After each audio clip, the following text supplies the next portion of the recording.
새날을 여는 새벽 말씀 나눔입니다. 오늘은 2024년 11월 29일 금요일이고 말씀을 전하는 저는 강림 목사입니다.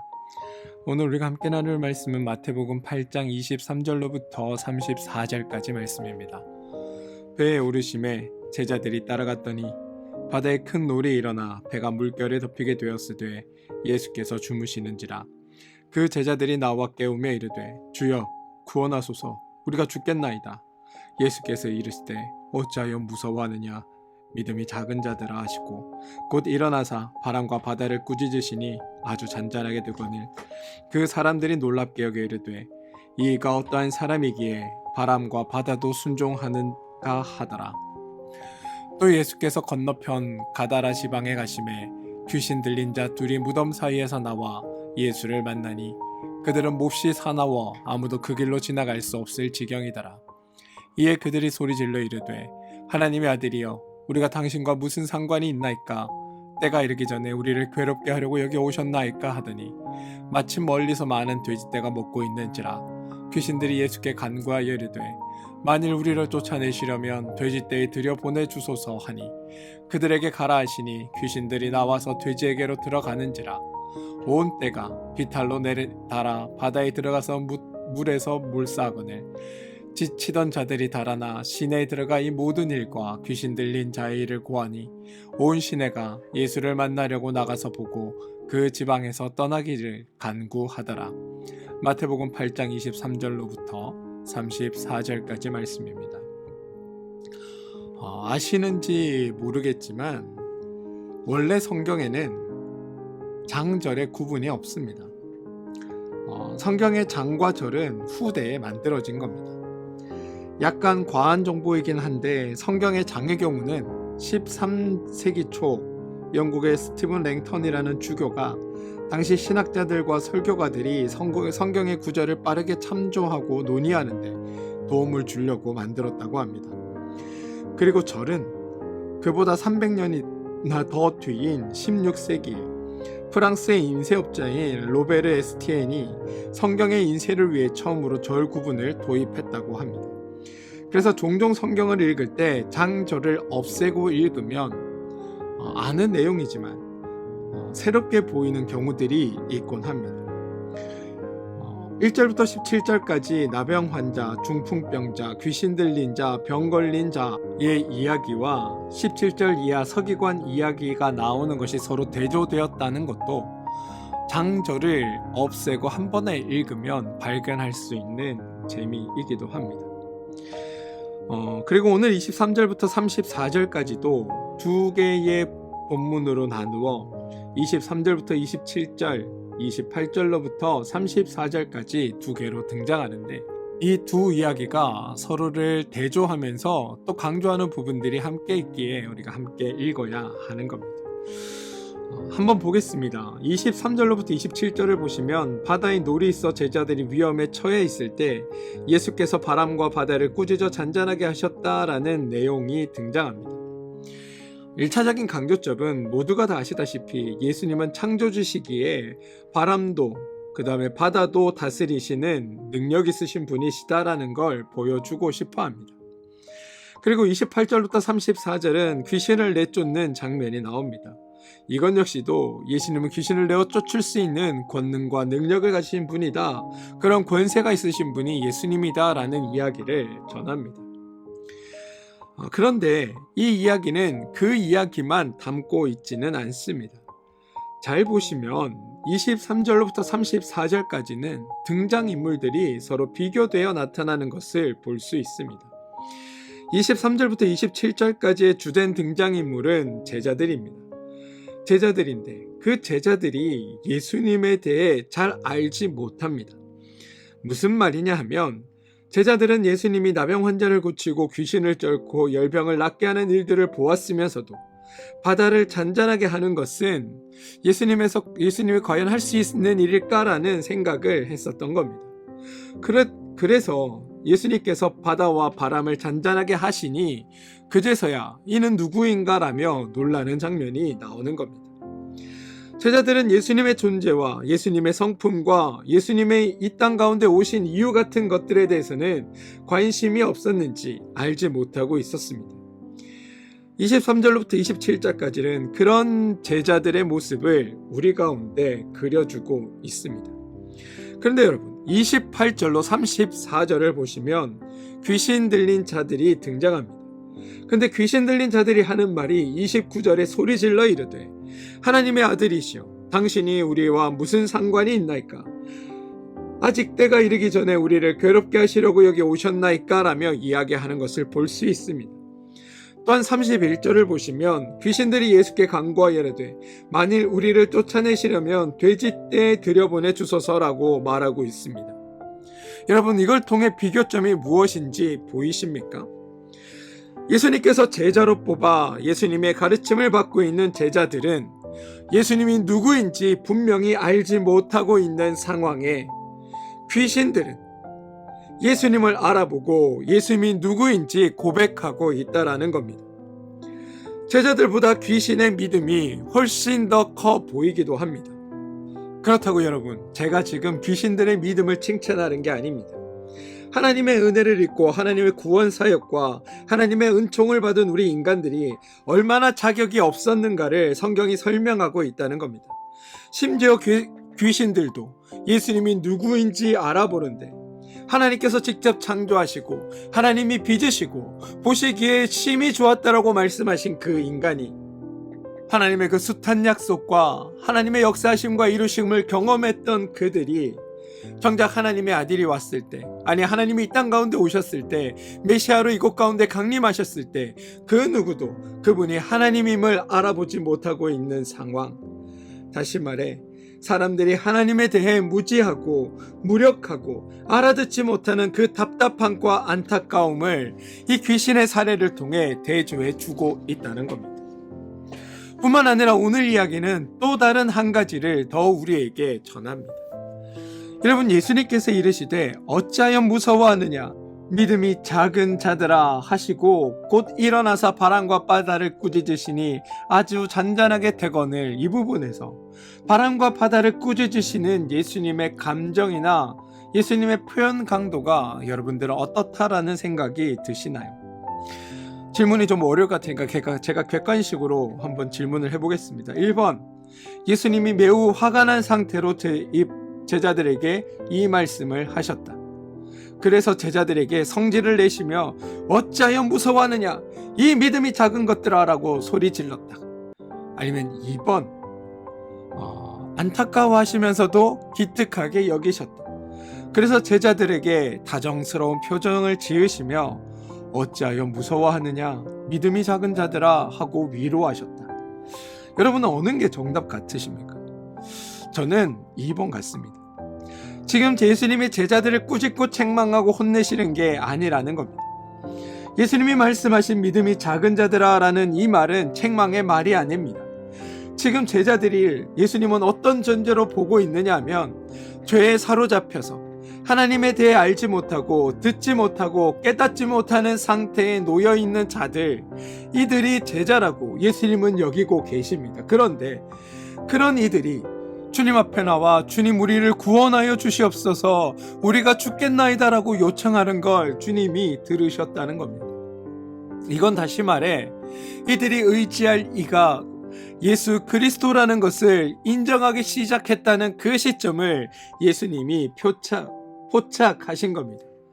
그래서 지금 제자들이 아직 그분이 하나님의 아들임을 분명히 알지 못하는 게 안타까우시면서도 이들이 조금씩 나를 알아가고 있구나라는 그 생각 때문에 이들을 기특히 여기시고 이들 가운데 다정히 격려하시는 말씀이 어찌하여 무서워하느냐 믿음이 작은 자들아 하시고 일어나 바람과 바다를 꾸짖으셨다라는 겁니다. 여러분, 예수님의 제자들은 뱃사람, 다시 말해 어부들이 태반이었습니다. 그들은 누구보다도 이 갈릴리 호수의 상황과 정황을 누구보다도 잘 알고 있었습니다. 바다가, 호수가 묵보다 훨씬 익숙하던 사람입니다. 그런 그들이 이 풍랑이 일기 시작했을 때 누구보다도 이 상황을 헤쳐나갈 자신이 있었던 게 이들입니다. 누구보다도 자신 있다. 누구보다도 이것들을 잘 해나갈 수 있다. 어떤 누구보다도 이 상황은 나에게 적합한 상황이고 내가 이 일을 해결하는 데 적임자다라는 생각이 각자에게 들었습니다. 그런데 그들조차 어찌할 수 없는 상황에 놓이게 되자 예수님 앞에 나와 주여 구원하소서, 우리가 죽겠나이다라고 말하고 있다라는 겁니다. 주님 살려주십시오, 당신밖에 답이 없습니다라고 요청하고 있다는 겁니다. 이걸 예수님이 그들의 믿음으로 보셨다라는 겁니다. 내가 최고인 줄 알았는데, 내가 내 힘으로 살아갈 수 있다고 생각했는데, 내가 내 인생의 모든 것에 주도권을 쥐고 있었다 생각했는데 아니었다. 주님이 살려주셔야 한다. 이게 제자들의 고백이었고 주님은 그것 가운데 응답하셨던 겁니다. 여러분, 지금 예수님이 제자들을 가르쳐가고 있는 시작 단계에 계신 겁니다. 이 시작 단계에서 믿음이 없는 것들아라는 말은 믿음이 없는 것들, 진짜 너희들은 작은 믿음밖에 없구나, 이 쓸모없는 것들이라는 책망이 아니라 너희가 이제 조금이라도 믿음이 생기기 시작했구나, 너희가 이제 내가 누구인지, 너희를 구원할 존재라는 것을 너희가 조금씩 인식하기 시작했구나, 그래서 이 상황에 나에게 도움을 요청할 줄 아는구나, 이게 믿음이 작은 자들아 속에 담겨있는 주님의 말씀이라는 겁니다. 그것만으로도 기특하다, 그것만으로도 잘했다, 이게 주님의 말씀이라는 겁니다. 지금 예수님은 제자들을 세워주고 계십니다. 너희는 이전에 하나님을 떠난 자들이었고, 하나님에 대해 잃었던 자들이었고, 잊었던 자들이었고, 하나님에 대해 몰랐던 자들이었지만 내가 너희 가운데 와서 행한 것들을 통해 이제 조금씩 너희가 나를 알아가기 시작하는구나, 그나마 기특하다. 자식들, 이제 조금이라도 알게 되었으니 다행이다. 그래, 기특한 녀석들. 이런 의미가 주님의 말씀 속에 담겨 있다는 겁니다. 근데 여러분, 제 설교를 유심히 들으신 분들은 지금 제 말이 조금 이상하다라는 생각을 하셨을 겁니다. 아니, 아까 제자들이 예수님이 누구인지도 몰랐고 귀신은 안다고 하시더니 이제는 갑자기 예수님이 제자들에게 믿음이 있다라고 하는 건 앞에서 한 이야기와 서로 앞뒤가 안 맞는 것 아닙니까? 라는 겁니다. 여러분, 귀신의 행동을 통해 예수님을 아는 자들이 어떻게 행동하는지를 한번 볼까요? 귀신들이 하나님의 아들인 예수님을 알아본 후에 무엇을 했냐면 예수님께 따지는 일을 하고 있습니다. 아니, 하나님의 아들이시여, 아직 때가 안 됐는데 왜 오셨습니까? 라고 따지고 있다는 겁니다. 이 말은 당신이 모든 것의 주인이 되시기에 당신이 오시면 우리는 당신에게 우리의 자리를 마땅히 내어드려야 하고 우리는 쫓겨가는 게 맞습니다. 그런데 오실 때가 아직 아니지 않습니까? 아직 그때가 아닌데 왜 벌써 오셔서 우리를 괴롭게 하십니까? 라는 게 그들의 말이었다는 겁니다. 다시 말해, 지금 귀신은 예수님을 향해 당신은 하나님의 아들이 맞습니다. 당신은 하나님의 아들로서 하나님의 권세와 위엄과 능력을 가진 그 하나님의 아들이십니다. 그래서 당신에게 모든 것을 내어드려야 하는 게 맞는데 우리 입장에서는 조금 억울합니다. 너무 일찍 오셨습니다. 그러니 저희를 저 지옥의 무적행으로 보내지 마시고 돼지떼라도 들어가 살 수 있게 하여 주십시오 라고 요청하고 있다는 겁니다. 사랑하는 성도 여러분, 예수님이 하나님의 아들이란 걸 아는 자들은 이 정도는 말할 수 있어야 하고 이 정도는 요청할 수 있어야 하는 것 아닙니까?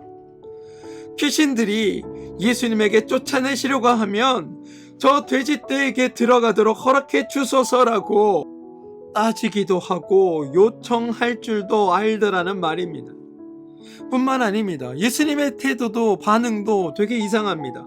예수님은 감히 귀신 따위가 나에게 요청을 해? 이런 몹쓸 것들, 저 무적행성으로 꺼져라 라고 말씀하신 것이 아니라 그들의 요청을 들어주고 있다는 겁니다. 귀신의 요청마저 들어주고 있는 게 우리 주님이라는 게 성경의 이야기입니다. 놀랍지 않습니까? 우리가 예수님과 관계에 대해 안다면 사실은 귀신이 요구한 것보다 훨씬 더한 것들을 요구할 수 있는 존재가 우리 아니겠습니까? 하나님이 세상을 창조하시고 우리를 이 땅 가운데 두시며 보시기에 심히 좋았더라 라고 말씀하셨습니다. 우리는 그런 존재로 지음받았습니다. 그리고 하나님은 우리를 위해 기꺼이 자신의 수고와 노력을 아끼시는 모든 일들을 행하시는 분입니다. 그런 게 우리라는 존재인데, 우리는 그런 하나님 앞에 서 있으면서도 귀신들보다 더 당당하게 주님 앞에 서지 못하는 게 우리의 모습이라는 겁니다. 여러분, 우리가 예수님과의 관계에 대해 분명히 안다면 우리는 이것보다 더한 것도 요청할 수 있어야 합니다. 저는 우리가 하나님 앞에 기도드리는 그 근거를 다른 말씀이 아니라 여기에서 찾고자 합니다. 귀신의 이야기도 들으시는 주님이 하물며 하나님의 자녀된, 하나님의 형제자매된 우리의 기도를 듣지 않으실 리 만무하다. 우리에게 좋은 것을 주시지 않을 리 만무하다. 우리에게 복된 것 주시지 않을 리 만무하다. 그러니 마땅히 요구하고 마땅히 바라라. 하나님은 그걸 들으시고 우리에게 가장 좋은 것들로, 가장 필요한 것들로 주시며 채우신다. 그러니 우리가 주님 앞에 요청해야 할 걸 당당히 주님 앞에 마땅히 바라고 요청하는 것도 우리가 해야 할, 믿음의 성도들이 해야 할 일이다라는 겁니다.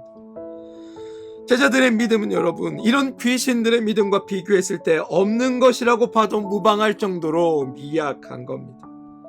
그런데 주님은 그것을 믿음 없다 하지 않으시고 자신을 찾았다는 것만으로, 자신이 해결해 보려다가 마지막에라도 주님을 찾았다는 그것만으로도 그들을 기특하게 여기고 계시다는 겁니다. 우리는 종종 믿음이 없다, 믿음이 부족하다 말하곤 합니다. 그런데 여러분, 우리가 주님을 찾았다는 그것만으로도 주님은 우리를 귀하다, 기특하다 여기신다는 것, 저는 이게 우리 믿는 이들에게 힘이 되길 소망합니다. 그리고 그게 주님의 마음이기도 합니다. 저는 이런 주님의 너그러우심과 은혜 많으심에 감사하며 우리가 살길 소망합니다.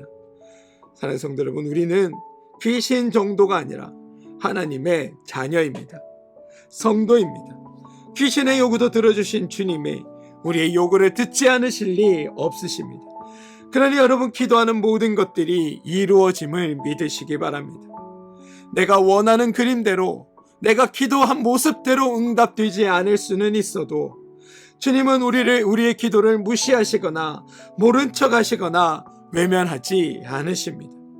우리의 기도를 선용하셔서 하나님의 선하신 뜻을 이루는데 우리의 기도를 사용하실 겁니다. 믿음이 적어 내 기도를 듣지 않을까봐 걱정하지 마십시오. 우리의 소망이 별 볼 것 없어서 하나님이 응답하지 않으실까 걱정하지 마십시오. 주님은 우리의 작은 소리에도 응답하시는 하나님이심을 기억하시기 바랍니다.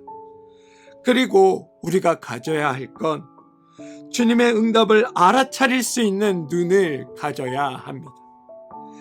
그러니 자꾸만 주님 앞으로 나갈 수 있어야 합니다. 무엇이든지 부탁하고 요청하는 것을 두려워 마시고 자꾸 하나님 앞으로 나가시고, 하나님이 우리 가운데 어떤 일들을 이루고 계신지 두 눈 부릅뜨고 하나님의 응답이 무엇인지를 살피는 여러분들 되시길 바랍니다.